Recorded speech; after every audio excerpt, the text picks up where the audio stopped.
السلام عليكم أعزائي الطلاب ورحمة الله وبركاته. في محاضرتنا لهذا اليوم حنتكلم عن مجموعة أدوية اللي تستعمل في Urological Disorders. When we say Urological Disorders, we mean that the disorders are the diseases that affect the bladder and the urethra in both men and women. That's one thing. The other thing is that we're going to concentrate on the disorders in males rather than in women, except for one single topic when we're going to talk about what nowadays is known as women Viagra, just to compare it with the male or man Viagra. To start with, the most important and the most common urological disorder in men is the erectile dysfunction, or the inability to achieve erectile sufficient for sexual intercourse. In addition to that, we're going to talk about the benign prostatic hyperplasia, which is a very common urological disorder in men above 60. Well, the definition that is being used by the National Institute of Health for the erectile dysfunction is male erectile dysfunction, that is the inability to achieve or maintain an erection sufficient for satisfactory sexual performance. We will refer to it as ED, erectile dysfunction. Well, erectile dysfunction is a disorder where physical, psychological, and comorbidity may play a role in causing it. In addition, some medications, some drugs, and the status of the patient, are all causes for erectile dysfunction. So we have to look for the cause before treatment. The drugs we are going to talk about in this lecture goes into three different groups. The drugs for erectile dysfunction include alprostadil, which is a prostaglandin, avanafil, sildenafil, tadalafil, and vardenafil are all. The alpha blockers, alpha-zocine, doxazocine, prazosin, and silodocine, tamsulosin, and tirazosin. Alpha blockers, alpha-zocine, doxazocine, and others, especially tamsulosin and tirazosin, are used for the treatment of benign prostatic hypertrophy. In addition to that, we have the 5-alpha reductase inhibitors, which are hormones inhibitors that are also used for the treatment of benign prostatic hypertrophy.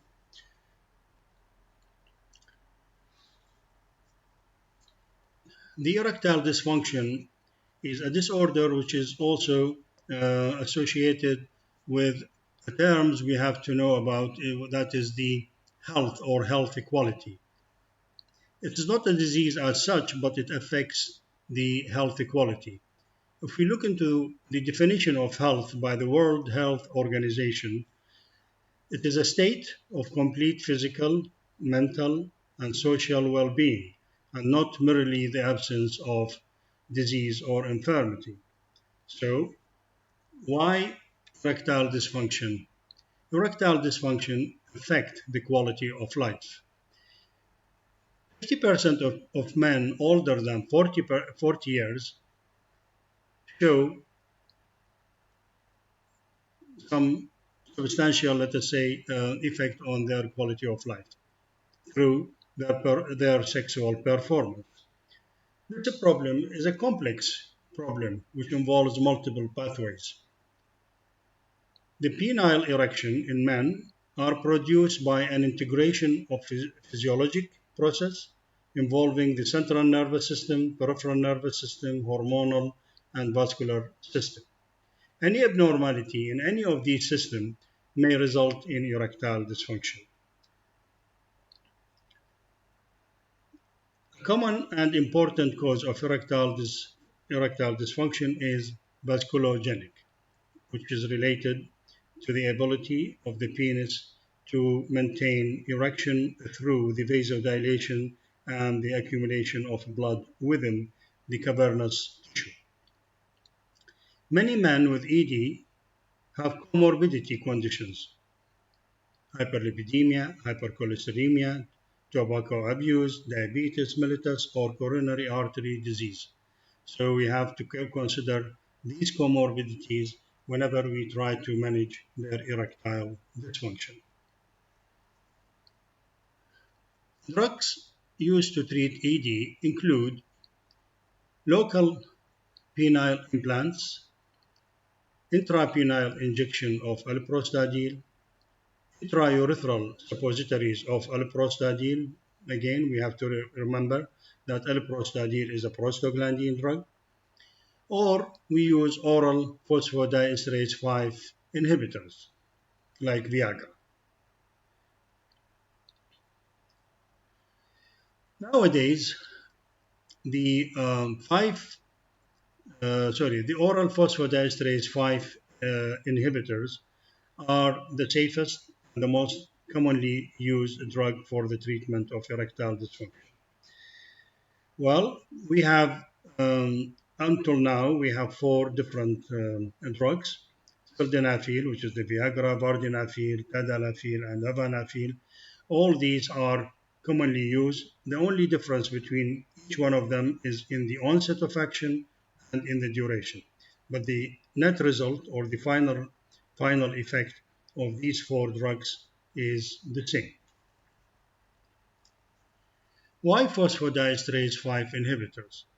You know, the phosphodiesterase enzyme have so many isozymes. Phosphodiesterase 5 is available in abundance or بكمية كبيرة in the sexual organs, okay, and mainly in the penis, okay. So by inhibiting this enzyme, we will cause the accumulation of cyclic GMP, and the cyclic GMP will produce relaxation of the vasculature of the penile tissue, and accordingly the engorgement of the blood inside the penis will result in erection. These four drugs have the same adverse effect, okay, and they only differ, again, as we said before, in the duration of action and the effects of food on drug absorption. If we look into this diagram, we could see the physiological process of inducing erection. The figure on the left shows a flaccid penis in a normal condition. Okay, you could see that the blood vessels,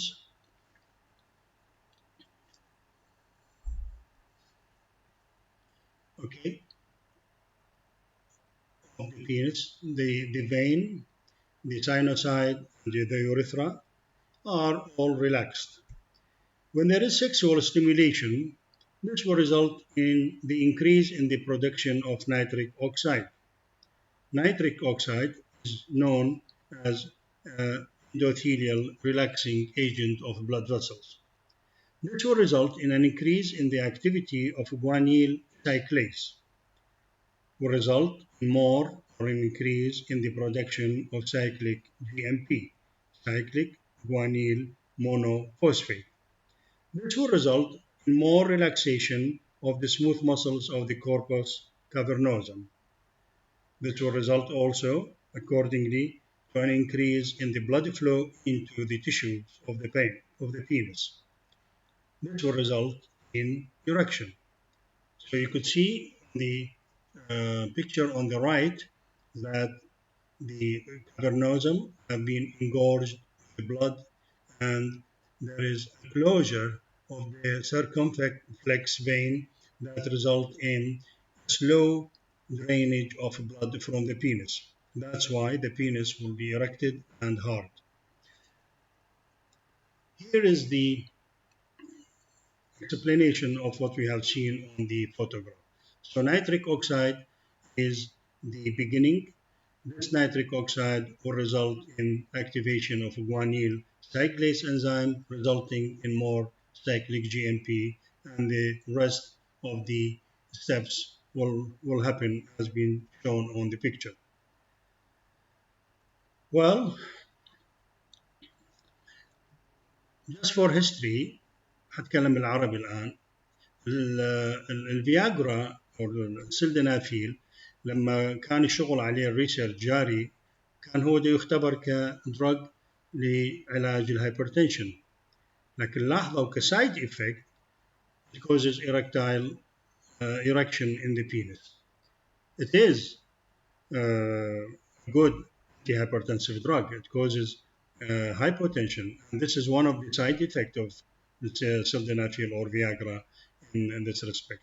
لذلك تلاحظون أنه من ملاحظة مهمة على دراج يختبر لشيء آخر، طلعنا بدواء لعلاج حالة مرضية مزعجة وبالحقيقة مؤثرة على نوعية الحياة لدى كثير من المرضى وخاصة في الأعمار المتقدمة. Nowadays, couples can live happily with no problems, with no inability to achieve satisfactory sexual functions. Pharmacokinetic of the phosphodiesterase 5 inhibitors, as we said, differs in terms of duration and onset of action and interaction with food. Let us see. Sildenafil and vardenafil have similar pharmacokinetic properties. Well, how? We need to take them approximately 1 hour prior to the anticipated sexual activity, because they take about 1 hour to show their effect. With erectile enhancement observed for up to 4 hours after administration. So the duration of action of the one single tablet taking, okay, will be between 4 to 6 hours. But the drug will show an effect only after 1 hour minimum. Okay. The absorption is delayed by consumption of high-fat meat.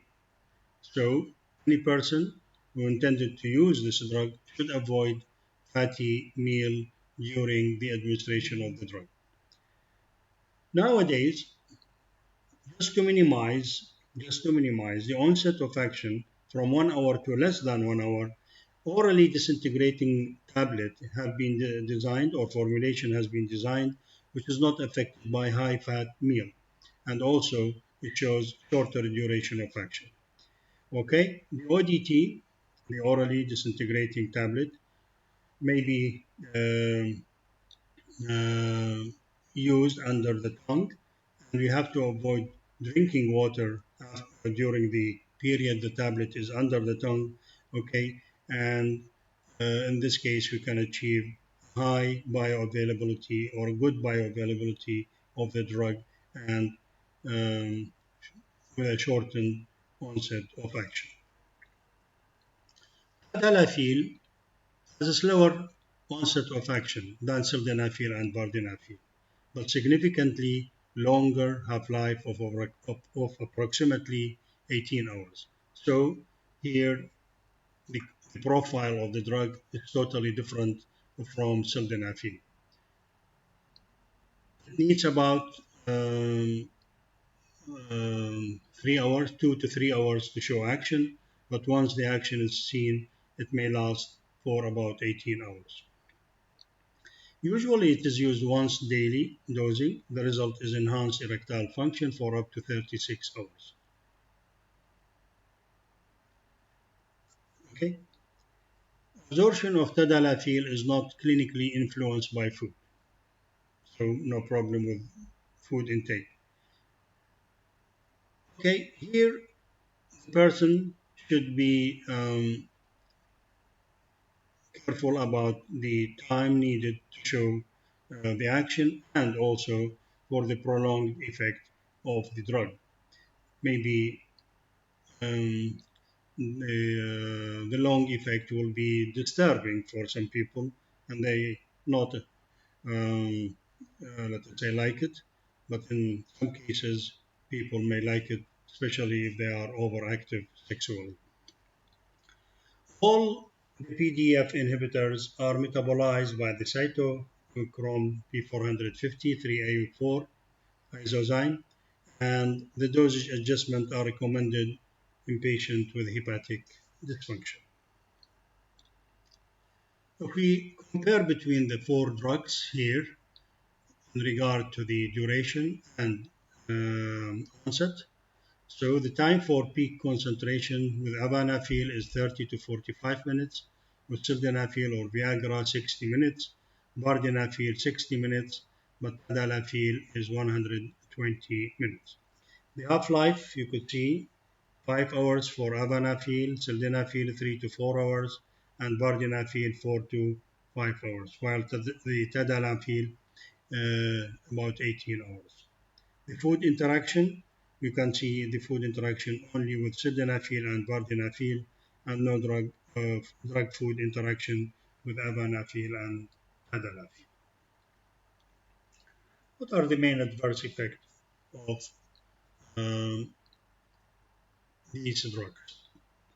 As I said before, basically these drugs are designed or tested for their antihypertensive effect. So they all have an antihypertensive effect. So we expect hypotension as the main side effect with this drug. So hypotension will result in what? Flushing and headache. They may also cause dyspepsia and nasal congestion. These effects are generally mild, and men with ED rarely discontinue treatment because of the side effect. The issue of the side effect with this drug is that because we use the drug on need. It's not regular use. So the side effects, all the side effects seen with these drugs are temporary, transient, not continuous. Okay. Well, sometimes these drugs may cause disturbance in color vision, that the patient may not see the blue or green or discriminate between blue and the green. But this is also transient and occur okay, with these drugs in very low percentage of patients. Okay, the all the side effects of these drugs is dose dependent. So for those who use them regularly or those who use them more frequently during the day, more than once daily, the side effects may be too intense and too high. Um, Sometimes some patients have reported hearing loss فقد السمع لفترة قصيرة. أعتقد أنه this is due to the changes in the sinus pressure because of vasodilation.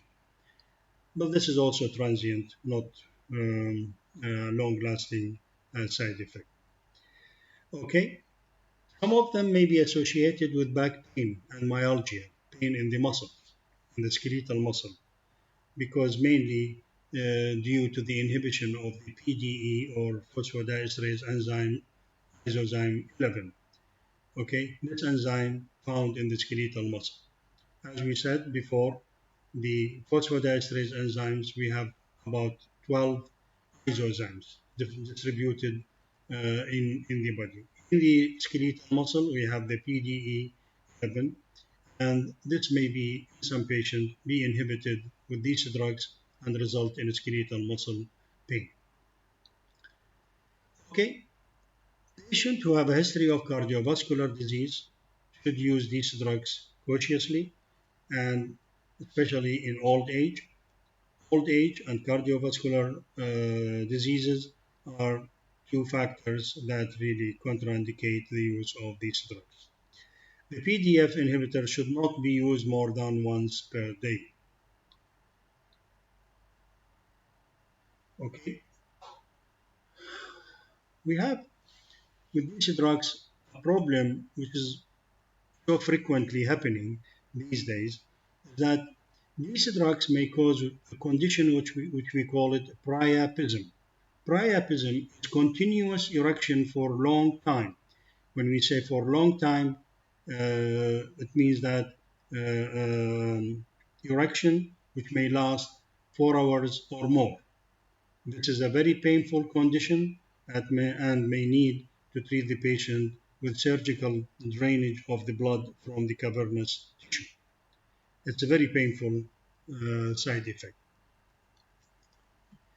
So we have finished with the drugs that are used systemically. We use them orally to to treat erectile dysfunction. We have drugs, and mainly the prostaglandin E1, which is alprostadil. This drug is used to produce erection, but through a local effect. Well, what are the advantages of this as a local effect? This locally produced effect of alprostadil will avoid we will avoid the cardiovascular effect in patients who are old and having a problem with their circulation. While in the penile tissue, the prostaglandin E1 allows for the relaxation of the smooth muscle in the corpus cavernosum. Well, how it is available, how it is used. Alprostadil, we have it as an intraurethral suppository, a small suppository inserted into the urethra, and an injectable formulation. But when we say injectable formulation, again, local injection into the cavernous tissue. Well, those patients who cannot use oral therapies, alprostadil is a good alternative.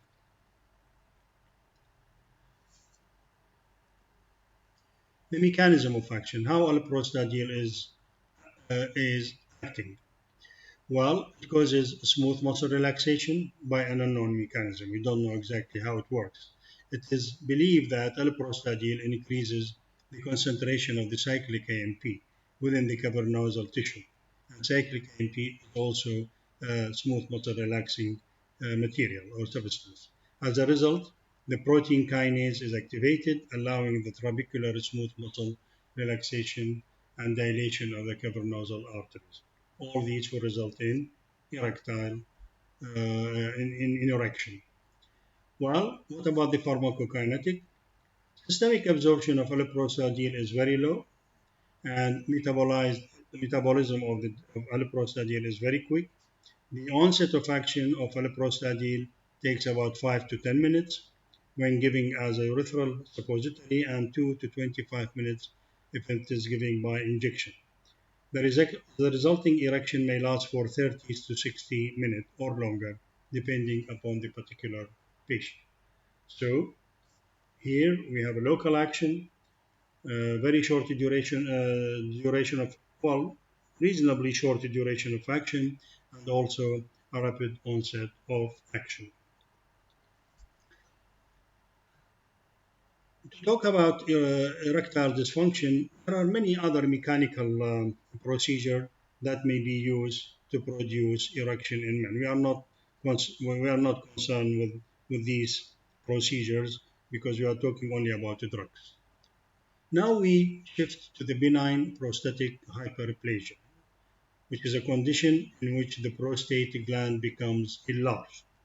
When the gland is enlarged, it may press on the urethra and makes urination very painful and difficult. The actual size of the gland not always necessarily predict symptoms severely. What does this mean? It means that in some patients, the prostate is enlarged, but the patient doesn't show any sign of benign prostatic hyperplasia. Urination is normal and no pain during urination. But in some patients, the prostate is small in size, but it presses hard on the urethra and causes all the symptoms of the BPH. Okay. Prostatic hyperplasia is very common among older men, affecting about 60% of men over the age of 60 and 80% of men over the age of 80. It's very common among men in the age of 60 years or above. This doesn't mean that it is not common among men younger than that age. Nowadays, the records showing high number of patients above 45 with benign prostatic hyperplasia. Well, the treatment for benign prostatic hyperplasia are so wide and many. Okay, you may see many herbal drugs recommended for the treatment of enlarged prostate. Also, there are many preparations available in the market that are used prophylactically to prevent the development of prostatic hyperplasia. But here we are going to talk about the drugs that are used intensively for the treatment of symptomatic benign prostatic hyperplasia. The treatment may depend on many factors. First, the size of the prostate, the age of the patient, overall health, the amount of discomfort or bother experienced, how severe it is, okay, and for some men, sometimes can ease without the treatment. So we have to consider all these factors before we start treating this disorder with the drugs. Here are two figures which shows normal prostate and an enlarged prostate. You see in the normal prostate, the size of the prostate is okay. It does not press on the urethra. Okay, so the emptying of the bladder and pushing the urine outside the bladder is normal. No pain, no obstruction, and everything is fine. When the prostate is enlarged, it will press hard on the urethra and it becomes very difficult for the urine to be pushed out of the bladder into the urethra. We have three classes of drugs that are used for the treatment of prostatic hyperplasia. Alpha-1 adrenergic antagonist, 5-alpha reductase inhibitors, and also, as you see here, we use the phosphodiesterase inhibitors for that condition, the same as for the erectile dysfunction. Let us see. The alpha-1 adrenergic antagonist, if you remember, we have talked about this in the third year when we talked about the adrenergic system. Tyrosine, doxazosine, tamsulosin, alpha-zosine, and silodosine are all selective competitive blockers or antagonists of the alpha-1 receptor. All are indicated for the treatment of prostatic hyperplasia. But we have to consider that the alpha-1 receptors are distributed differently in the prostate tissue and the tissues around it. Alpha receptor 1 1A receptors are found in the prostate. Alpha 1B receptors are found in the prostate and the vasculature, the blood vessels. Alpha 1B receptor are found in the vasculature only. So you can imagine. If we inhibit the alpha 1A receptor only, which is found in the prostate will be relaxed. If we inhibit or we have a drug that inhibits alpha 1A and alpha 1B, then it will relax the prostate, but at the same time it will produce what? Hypotension, because it will relax the blood vessels. If we have a drug that acts on alpha 1D receptor only, it will only produce hypotension without relieving the congestion or the enlargement of the prostate. So let us see about the drugs. Tamsulosin and silodosine are more selective for alpha 1A, so they are perfect drugs for the treatment of what? Prostatic hyperplasia. But doxazosine, tyrosine, and alpha-zosine block alpha 1B receptor, so they will relieve the enlargement of the prostate, but at the same time they will induce hypotension, or lower arterial blood pressure. Okay, so the most recommended two drugs of the alpha receptor blockers in this regard are the tamsulosin and xylodicine, which have less effect on blood pressure.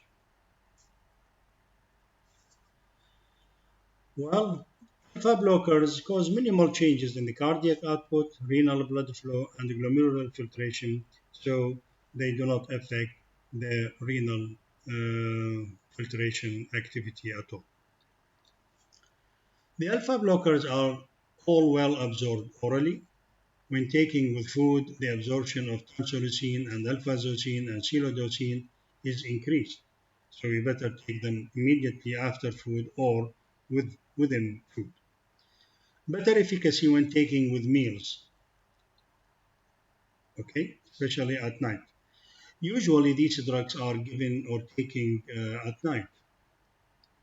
We, we do not recommend, let us say, administering these drugs during early hours of the day, simply because they may show most of them may show some hypotensive effect. So we avoid the side effect by giving the drug at night near to the bedtime, so that the peak effect of the drug is happening during sleep. Um, Most of the patients who take the drug during the day may suffer from postural hypotension. Well, for their metabolism, tyrosine is metabolized not by the CYP, while the others are all metabolized by the CYP 450. The alpha blockers have a long half-life, so we do not need multiple dosing during the day. One single daily dose is enough because the half-life is about 8 to 20 hours and the peak effect is seen between 1 to 4 hours. Psilocybin requires dosage adjustment in renal impairment and is contraindicated in patients with severe renal dysfunction. What are the main adverse effects? In fact, the available drugs these days, I mean the tamsulosin and psilocybin, show very little side effect compared with the alpha blockers we used years back. In old days, we used phenoxybenzamine and phentolamine. These two alpha blockers are showing very long duration of action and very potent hypotensive agent. So their use has been diminished and no more in use because the drugs that we have nowadays are actually more safe as regard the hypotensive effect. Anyhow, they may cause dizziness, lack of energy, the patient feels always tired. They may cause nasal congestion, they show some headache and drowsiness. And the most serious side effect, which we have to warn the patient about, and the patient should be cautious about it, is the orthostatic hypotension. How to avoid this? We have to advise the patient not to change his posture suddenly. He has to do it slowly. Tamsulosin and psilocybin are selective for alpha 1A receptor and cause less effect on blood pressure, although the dizziness and orthostatic hypotension may occur. Cause less severe disturbance to male sexual function, so they do not interrupt the sexual activity of the patient. Due to the blocking of alpha receptors in the ejaculatory ducts, we have a problem here, is that the impairing smooth muscle contraction result in inhibition of ejaculation, and retrograde ejaculation have been reported. Most of the patients treated for benign prostatic hypertrophy, whether by drugs or by surgery, may suffer from diminished ejaculation. This is mainly due to the impairment of the muscle contraction at the neck of the bladder. Okay, during ejaculation, normal ejaculation, this neck of the bladder is the muscle there is contracted and that tunnel or that tunnel to the bladder is blocked. With these drugs or even with surgery treatment, the ability of this muscle to contract and to block the bladder is diminished. So when the ejaculation happens, it goes upward to the bladder rather than coming out through the urethra. What about the drug interaction? Because patients using alpha adrenergic antagonists may use them for a long period of time, we have to consider the drug interaction or the adverse effect. The drug interaction, we have to be consider those drugs that inhibit or induce cyclic CYP 450, especially the CYP 3A4 and CYP 2D6. So we have to be careful that the plasma concentration of the drug due to this interaction will not go very high or go very low. Very high may increase the adverse effect, very low may reduce the therapeutic effect, especially when we use tamsulosin and silodosine. Okay, alpha-azosine may have an effect on the QT interval, so should be used with caution in patients who have a problem with their heart, especially those who are having arrhythmia, and we have to avoid using it with the class 3 antiarrhythmic drugs. Silodosine is a substrate for the PGP or permeability glycoprotein drug that inhibits the PGP, such as cyclosporine, and this may increase silodosine concentration. So we have to be careful about this use. So now we have finished with the first group of important drugs that are used for the treatment of benign prostatic hyperplasia. Second class of drugs are 5-alpha reductase inhibitors. We have two drugs in this class, and the finasteride and dutasteride. Both of these are 5-alpha reductase inhibitors. Well, what is the 5-alpha reductase enzyme? The 5-alpha reductase enzyme actually uh, um, causes the conversion of androgens into testosterone. Well, so the testosterone is a very important hormone for the normal growth and function of the prostate. In, we believe that when there is an enlargement of the prostate, that this enzyme activity is highly increased and the concentration of the androgen hormone is high in the prostate. So by using the drugs or 5-alpha reductase inhibitors, we reduce the amount of the androgen hormones in the prostate. This process is a slow process. It takes months to achieve a therapeutic effect, but the end result with these drugs is that the volume of the prostate is reduced. With the previous drugs, the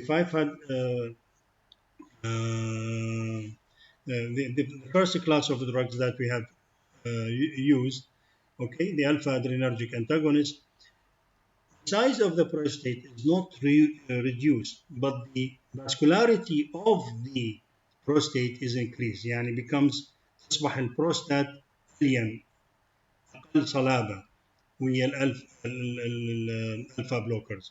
But with the 5-alpha reductase inhibitors, the size of the prostate is reduced. So when there is blockade of the urethra and an enlarged prostate, we may combine the 5-alpha reductase inhibitors with the alpha blockers so that we can improve the vascularity of the prostate and at the same time reduce it. The alpha blockers may show immediate effect, and after 1-2 days of using it, the patient's symptoms may be relieved.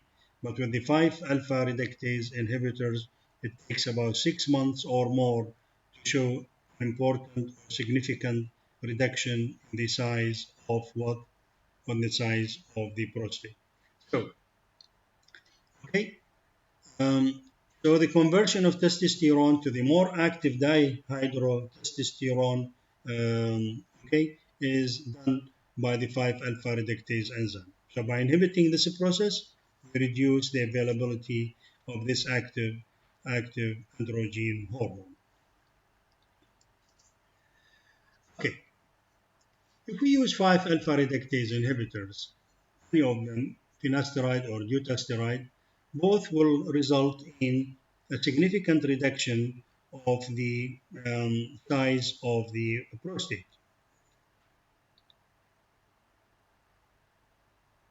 Okay, and so the progression of the enlargement of the prostate during the treatment with this drug becomes less than if we compare it with the placebo. So with the placebo, you see there is a continuous progression in the increase of the size of the prostate. But with finasteride and dutasteride, there is a reduction. The advantage of using both of them is that there is going to more reduction in the progression of the enlargement of the prostate by time. What are the pharmacokinetics of the 5-alpha reductase inhibitors? They are orally used. There is no interaction with food. Both are highly protein bound. Both are metabolized by CYP 450. And the half-life of the finasteride is 6 to 16 hours, while the half-life of dutasteride is 5 weeks. So you could see that they have a very prolonged action. Okay.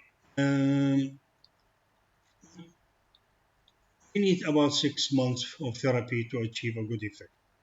What are the adverse effects?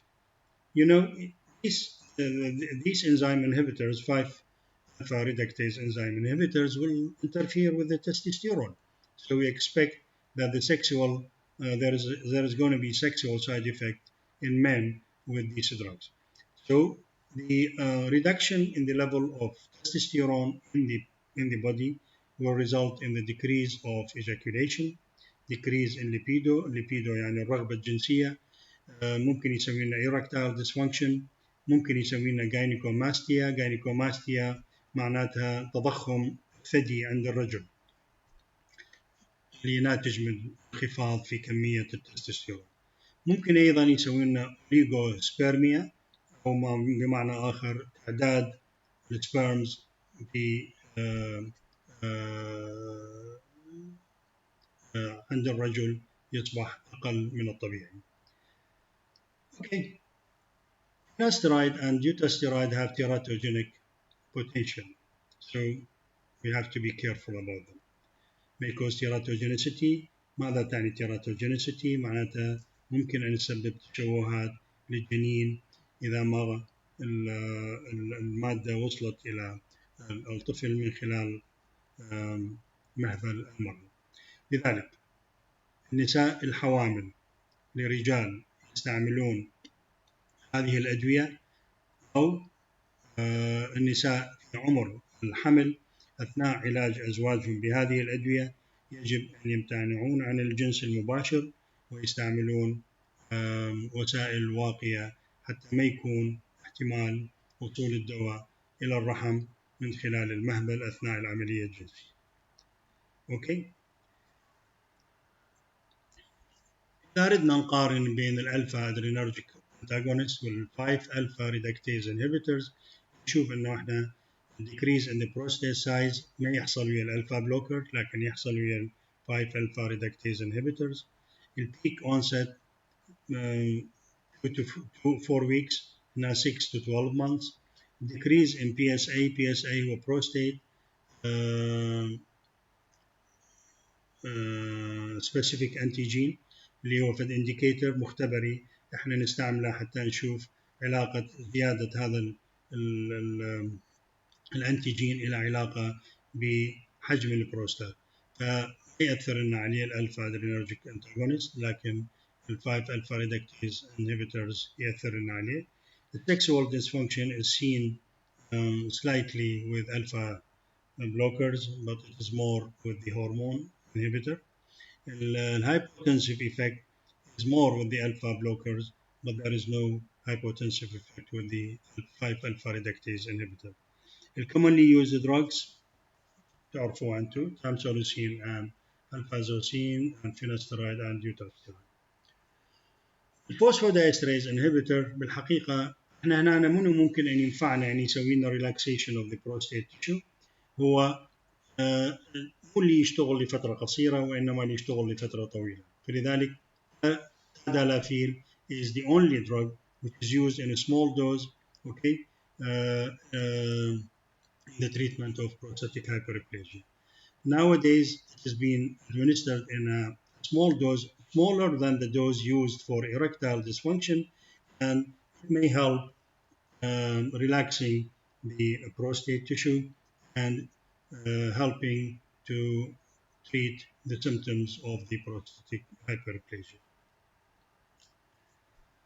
اوكي يعني حعرج اليوم على موضوع اخر صار بيه كلام ودعايه كبيره وكلام غير علمي وغير صحيح لاغراض تجاريه فقط.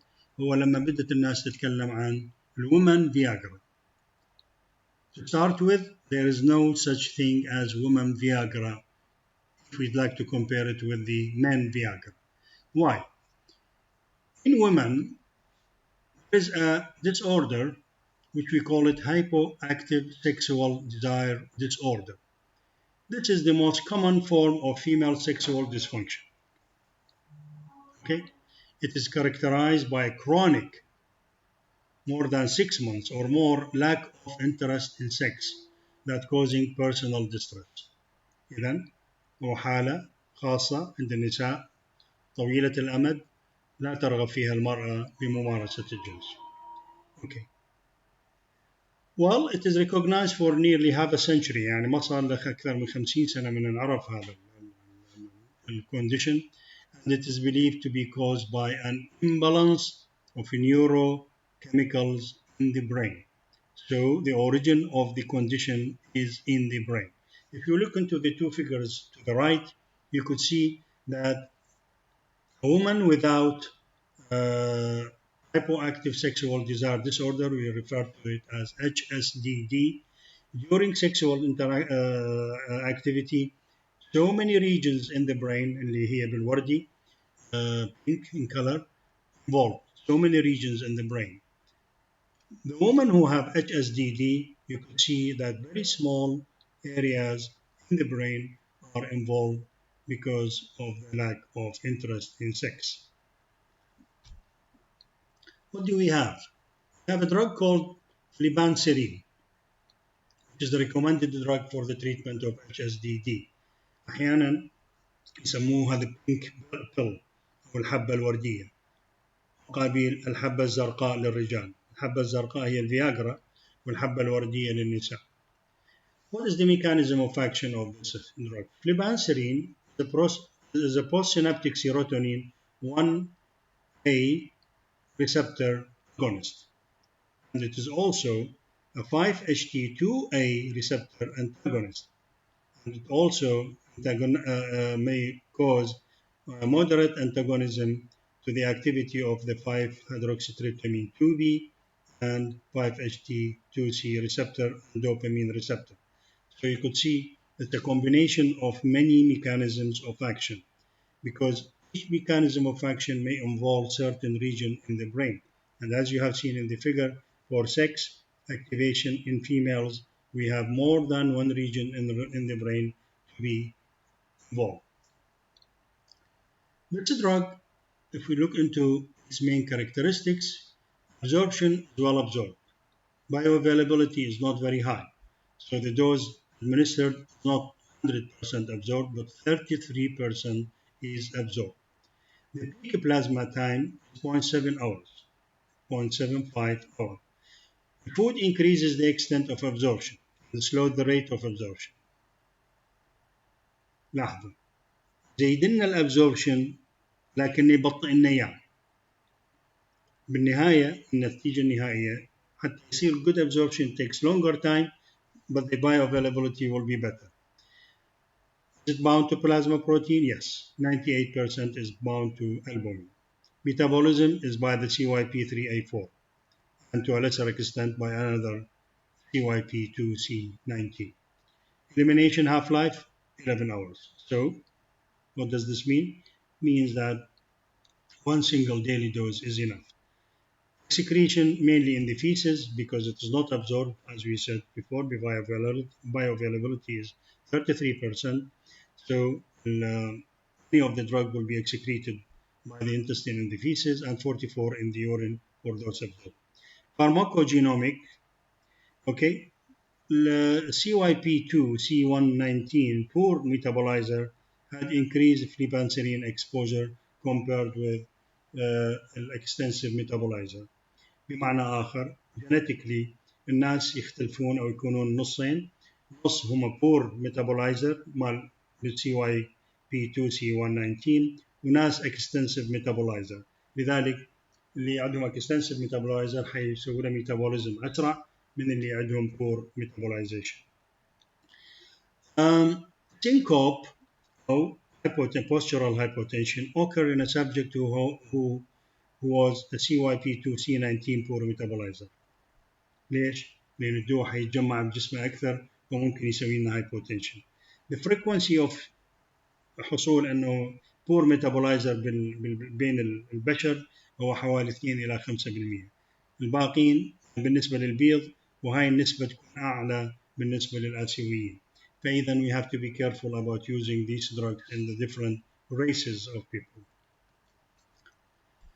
فانسرين مثل ما قلنا نسميه شنو البينك بيل، لا تلاحظون بالدعاية مال الدراج ليبيدو بينك بيل. اوكي. التريتمنت احنا الحين عرفنا انه treatment of low sexual desire disorder HSDD in women who which women الوحدة تستعمل حتستفاد منها. يجب ان ننتبه لهذه النقطة. have not gone through menopause ما داخلة في سن اليأس who have not had problems with low sexual desire in the past ما تشكو من المشكلة سابقا مشكلة عدم الرغبة الجنسية who have low sexual desire no matter the type of sexual activity situation or the sexual part يعني في ممارستها للجنس مع زوجها لا تستجيب استجابة مهما كان الموقف. نساء with HSDD have low sexual desire that is distressing and troubling to them. تحس أنه هي ما مرتاحة. The quality of life is bad with this condition. A medical or mental health problem ماكو ما موجودة. Problems in the relationship ماكو مشكلة ويا رجلها دا تطلق أو عندها مشاكل أخرى. الميديسين or other drug use ماكو في الدواء ممكن دا يسبب هذا الشيء. أوكي. وفلبانسرين أو ADI اسمه التجاري ADI is not for the treatment of HSDD in women who have gone through menopause or in men or to improve sexual performance. Again, not to improve sexual performance. ADI is not for use in children.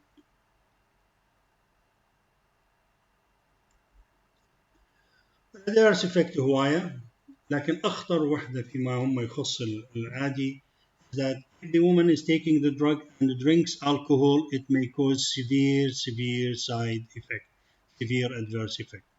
Okay, severe dizziness, severe fatigue, and she may go into deep sleep for a long period of time and hypotension. These are all the side effects of the drug. As I said, interaction with alcohol causes serious fall in blood pressure. Should avoid alcohol drinking while on treatment with flibanserin. اوكي.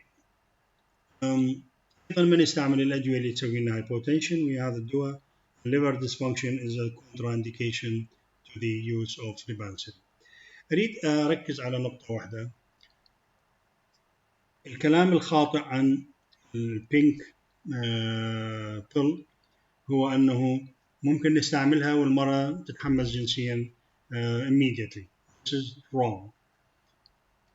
One single tablet of this drug has no effect on the sexual performance of the woman. Not at all. So it is not similar to Viagra.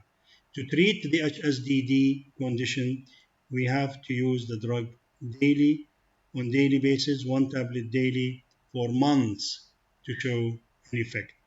So please advise people when they talk about the pill the pink pill, is that all the myths يعني الادعاءات والخرافات حول هذا الدواء هي خاطئة وكاذبة. هو دواء لعلاج حالة مرضية تحتاج إلى الرعاية والعلاج لفترة طويلة، وحباية واحدة لا تعني أي شيء فيما يخص المرأة ونشاطها الجنسي. شكرا جزيلا، وإلى اللقاء في محاضرة أخرى.